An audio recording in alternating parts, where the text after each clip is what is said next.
le nouveau monde, c'était la suppression en fait des frontières dans la circulation des marchandises comme dans la circulation des hommes. Et donc, on a vu des gens extrêmement connus développer l'idée que l'avenir du monde, c'était l'homme nomade qui n'avait plus d'attache territoriale.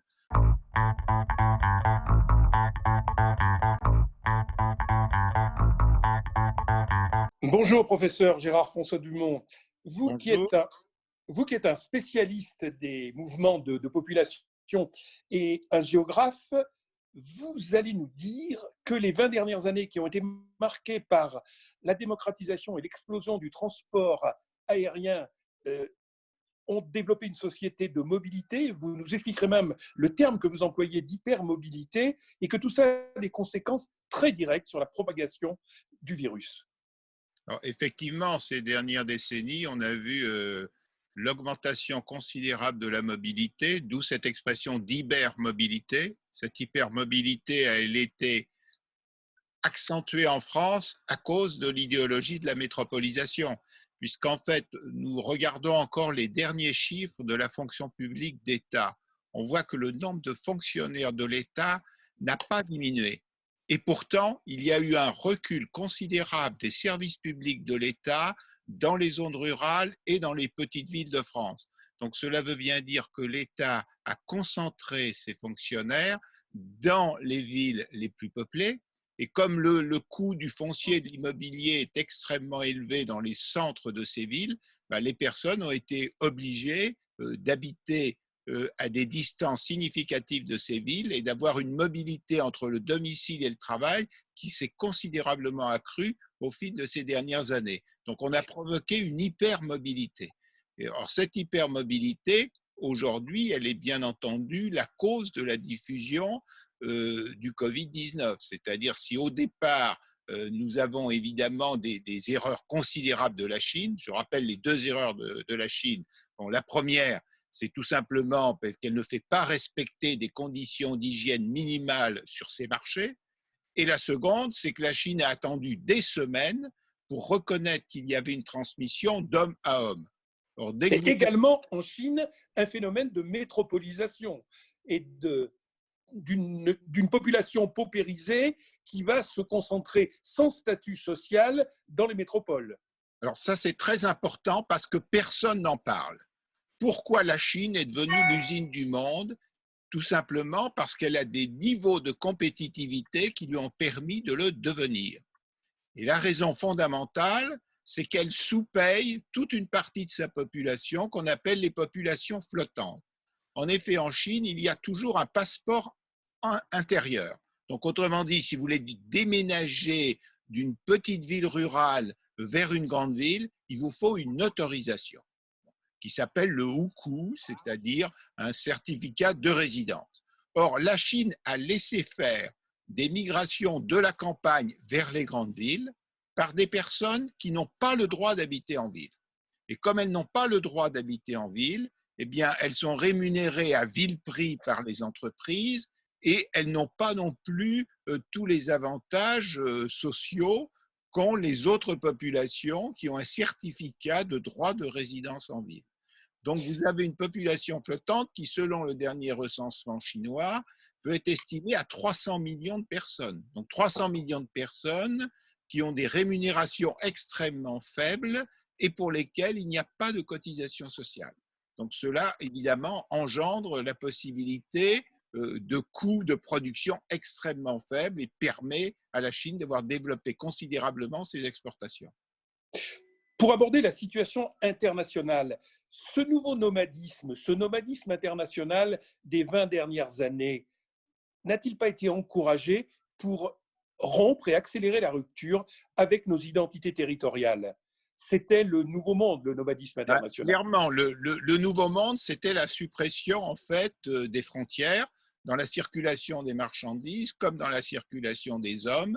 Et donc, on a vu des gens extrêmement connus développer l'idée que l'avenir du monde, c'était l'homme nomade qui n'avait plus d'attache territoriale. Pour lui, dans son identité, la dimension territoriale n'existait plus.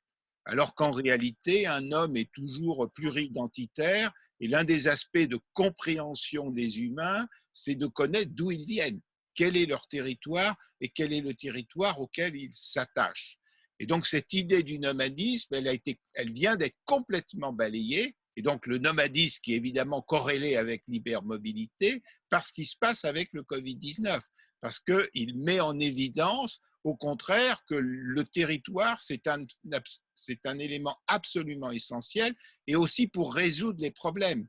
Parce qu'on voit bien face à cette crise, qui sont en fait les plus actifs pour aider à trouver des solutions sur le terrain pour résoudre et s'adapter aux difficultés liées au Covid-19, eh bien, en fait, ce sont les élus locaux, ce sont les maires qui sont près du terrain, qui connaissent leur quartier et qui essayent d'organiser les solidarités entre les différentes personnes dans cette période de confinement. Professeur, vous relevez dans vos premières études que la propagation en France du virus est beaucoup liée à l'activité des aéroports. Et vous relevez notamment dans votre étude qui portait sur la fin du mois de mars que des départements ruraux tels que le Cantal, la Lozère, l'Aveyron, la Creuse à cette date-là n'avaient pas encore de décès liés au coronavirus, qu'en revanche, partout où il y avait eu une activité d'aéroport avec un trafic et des gens venus de l'international, on relevait une propagation extrêmement virale. Bien entendu, puisque c'est extrêmement simple, le virus se transmet d'homme à homme. Donc, il est totalement corrélé avec la mobilité des personnes.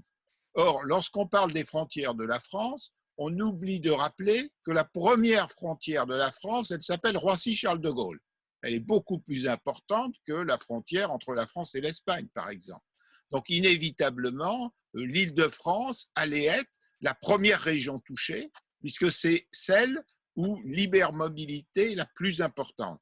Alors c'est vrai qu'il y a une autre région touchée, c'est l'Alsace, mais pour une toute autre raison, c'est-à-dire l'autorisation de cette réunion d'une église évangélique qui pendant plusieurs jours a, sans le savoir d'ailleurs, diffusé la pandémie. Et on le voit bien d'ailleurs, cette corrélation entre la mobilité et la diffusion de la pandémie, puisque lorsqu'on évoque l'importance de la pandémie dans la région Grand Est, c'est totalement faux. La pandémie, elle est effectivement très présente dans le Haut-Rhin pour la raison que je viens d'expliquer et qui a engendré une diffusion en Alsace et en Moselle, mais en revanche, dans les 7 autres départements de la région Grand Est, les niveaux de pandémie sont tout aussi faibles que dans les autres régions françaises qui ont des niveaux faibles, comme dans le sud-est ou le sud-ouest. Et donc, à la fin mars, il n'y avait aucun cas dans une douzaine de départements ruraux qui sont en fait des régions où il n'y a pas cette logique d'hypermobilité mondialisée qui s'est déployée ces dernières décennies. Qui qualifiez-vous de corona-migrants? Alors, le corona-migrant, c'est tout simplement des personnes qui, en raison de cette épidémie, ont décidé ou ont souhaité revenir dans leur pays d'origine. Donc, nous avons eu l'organisation par différents pays, du nord comme du sud, je pense par exemple au Sénégal, de missions aériennes, essentiellement aériennes, pour rapatrier des expatriés. Si je considère simplement Air France a rapatrié plusieurs centaines de milliers de personnes. Donc, le corona-migrant, ce sont des personnes qui travaillaient en Chine, par exemple, à Wuhan, et qui ont été rapatriées en France en raison de cette épidémie. Et donc, on a un phénomène tout à fait nouveau, parce que c'est un type de migration auquel on n'avait pas pensé. Et on peut même imaginer, même si ce n'est pas une certitude aujourd'hui, que le nombre d'immigrants dans le monde est susceptible de diminuer compte tenu de l'importance de ces rapatriements. On voit donc les limites de l'hypermobilité. En revanche, on voit que le droit à la mobilité numérique peut ouvrir tout un autre champ de répartition de la population et des campagnes de demain. Alors, vous savez effectivement que je plaide depuis des années pour l'égalité numérique, qui me paraît un élément essentiel d'aménagement du territoire. Le président de la République a bien dit dans son dernier discours qu'il fallait tout repenser. Bien, s'il faut tout repenser, il y a par exemple un choix à faire entre investir 38 milliards pour le Grand Paris Express, qui est en fait un projet qui correspond au temps du passé, qui ne correspond pas aux besoins d'aujourd'hui, ou dépenser quelques milliards pour assurer l'égalité numérique entre les territoires français et donc permettre à chacun de choisir le territoire français où il a envie d'habiter, où il a envie de développer des idées entrepreneuriales et où il a envie de vivre.